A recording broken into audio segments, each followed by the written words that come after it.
Buen día, sean bienvenidos a este video. Vamos a hablar sobre el realismo, una rama de la filosofía.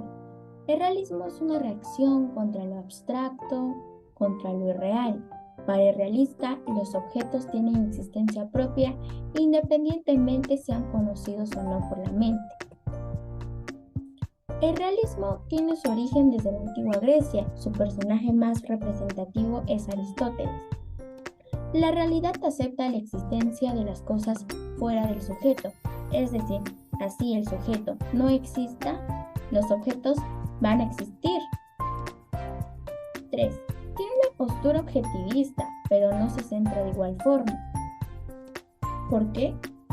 Bien, si bien es cierto, tanto el objetivismo como el realismo toman en cuenta el objetivo, pero el realismo toma las percepciones que tiene el sujeto de un objeto. Eso hace de su conocimiento. Bien, el conocimiento a través del realismo se da por tres tipos de percepciones. El primero es el realismo ingenuo, que básicamente es instintivo, con lo que todos nacemos. Consta en reconocer un objeto. Por ejemplo, yo estoy en mi casa y le digo a mi hermana si ha visto un lapicero. Ella me dice, sí, está sobre la mesa. Lo único que hizo es confirmar la existencia del objeto, pero no sabe si es el lapicero mío o puede ser de mi papá o de mi mamá. También tenemos el segundo, que es el realismo natural. Este realismo natural consta en reconocer al objeto, pero también en reconocer las características que hacen que ese objeto sea ese. Por ejemplo, acá tengo un lapicero. ¿Qué características hacen para que este objeto sea denominado lapicero? Puede ser su color, su longitud, su altura, su forma, etc. Lo mismo pasa con la mesa y con todas las cosas. ¿Qué características presenta la mesa para que sea denominada así? O la televisión, ¿qué características tiene que tener la televisión para que sea denominada así? Por último, tenemos el realismo crítico. El realismo crítico va más allá. Bien, reconocemos el objeto, tomamos en cuenta las características que tiene que tener el objeto para que sea denominado así, pero también pensamos en qué le hace único para que este objeto sea este. Por ejemplo, yo tengo acá dos lapiceros. Son lapiceros, pero cada uno es diferente. ¿Por qué? Esto depende mucho de la percepción que le da a cada persona. Para mí, este lapicero es diferente de este porque este es color negro, este es un poco más delgado, su longitud es un poquito más amplia, etc. Ahora, sigamos viendo más puntos sobre. Continuando con el tema del realismo, ahora vamos a mencionar qué es lo que plantea el realismo, más basado en un realismo filosófico. Bueno, nosotros encontramos cuatro planteamientos fundamentales del realismo. Entre estas está el planteamiento número 1. ¿Y qué es lo que nos menciona este planteamiento? Bueno, los filósofos de esta línea de conocimiento tienen como objeto principal de estudio a la realidad más próxima y por tanto a la más conocida. Entonces, para ello se necesita de una reflexión consistente respecto a lo que es este objeto de estudio, cuáles son las características que la definen, cuál es su historia de gestación, qué representantes posee y cuáles son las principales ramas dentro del realismo filosófico que se han desarrollado.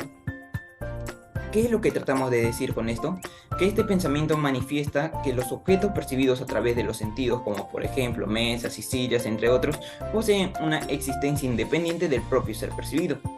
Por otro lado, este planteamiento sostiene con argumentos la existencia de un mundo real independiente del pensamiento y de la experiencia, pero no afirma que percibamos el mundo tal y como es en realidad.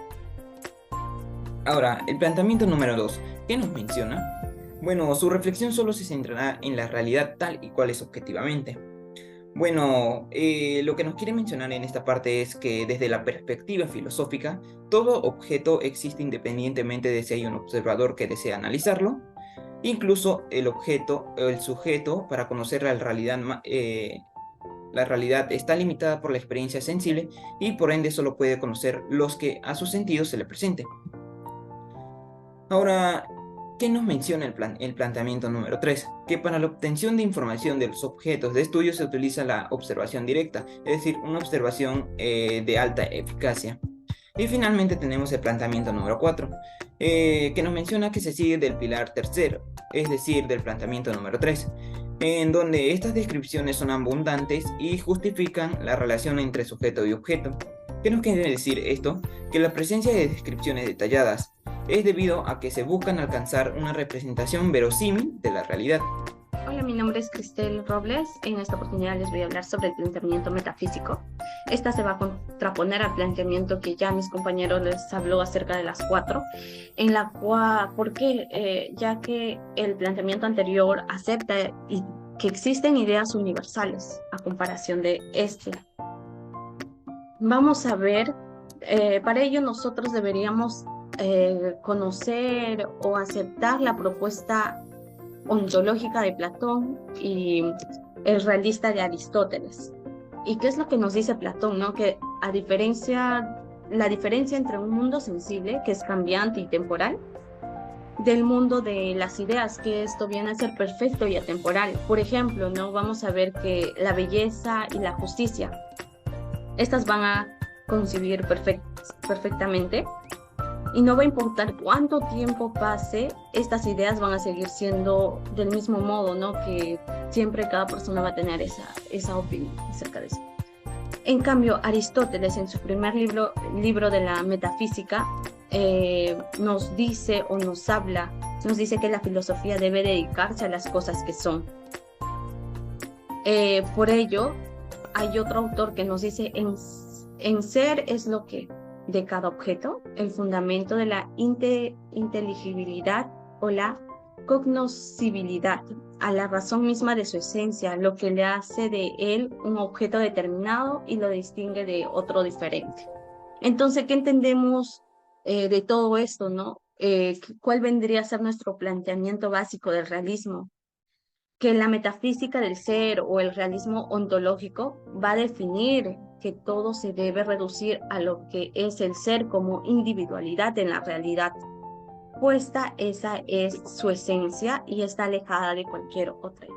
Bueno, pues prosiguiendo con lo que es una pregunta, vamos a responder también lo que es esta pregunta, ¿no? Que dice, ¿de qué forma podemos contrastar con el idealismo?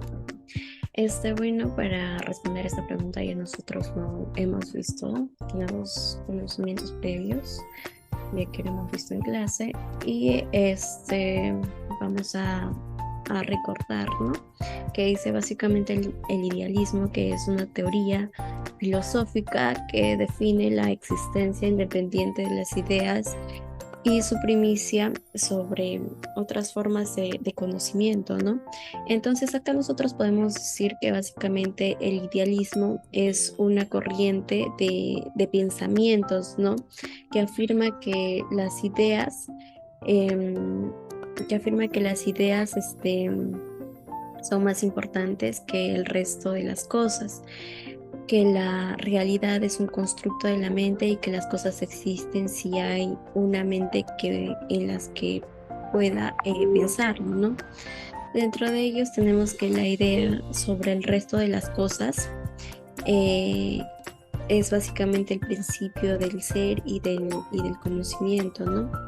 Entonces, siguiendo, podemos ver acá algunas definiciones que nos dice: el idealismo es, por un lado, una posición ontológica respecto al mundo, y por el otro, una postura filosófica sobre la manera en que adquirimos teóricamente conocimiento. Por eso, ejemplificar su aplicación en la vida cotidiana es imposible, ¿no? En otras áreas del conocimiento se llama idealistas a quien se proponen a una situación ideal que parece inalcanzable. Son esos casos en los que hablamos de utopías o posiciones utópicas, que básicamente es un deseo que va más allá de lo posible, ¿no? Existen entonces situaciones en la vida cotidiana en que puede ver reflejado esta actitud, ¿no? Ninguno de estos ejemplos se relaciona directamente con lo que es con la postura filosófica del idealismo. Entonces son básicamente muy diferentes. De acuerdo a la pregunta, mi opinión es que esto significa que los pensamientos tienen una existencia autónoma, un mayor grado de realidad que las cosas materiales, ¿no? Y que son un medio más perfecto para adquirir conocimiento. El idealismo es básicamente la creencia de que el sujeto construye el objeto de conocimiento, lo que le hace dudar de la realidad o de cómo son las cosas en sí. Acá, como pueden observar, nosotros lo hemos comparado con el realismo, que parte del hecho de que las cosas están hechas y y quieren hacerlas, ¿no? Y el idealista tiene dudas sobre la realidad externa porque las construcciones son subjetivas al origen de ella. Y bueno, eso es básicamente de acuerdo a lo que es nuestra exposición. Le paso a mi siguiente compañera para que siga exponiendo, ¿no? Muchas gracias.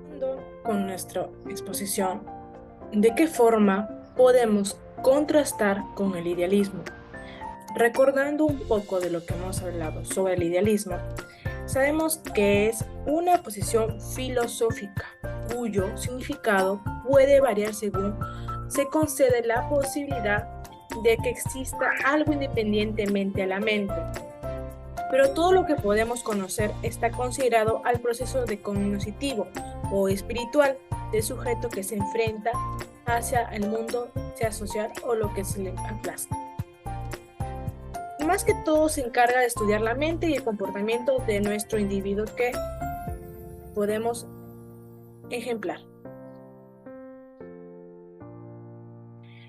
También dando respuesta a lo que contrasta el idealismo, es todas las formas que sostienen a las ideas, la conciencia o el espíritu, usados de manera general como sinónimos, están por encima del mundo material, generalmente considerados como una copia, una gradación del mundo ideal o incluso solo un mundo imaginado. Dándole un punto de perspectiva sociológica, como somos todos los seres humanos, el idealismo enfatiza el papel de las ideas y las creencias en el desarrollo a nivel social. El idealismo afirma que se llega a la verdad por medio de la razón, ya sea tanto intuitiva, directamente o por inferencia y por el razonamiento lógico que tiene cada ser humano.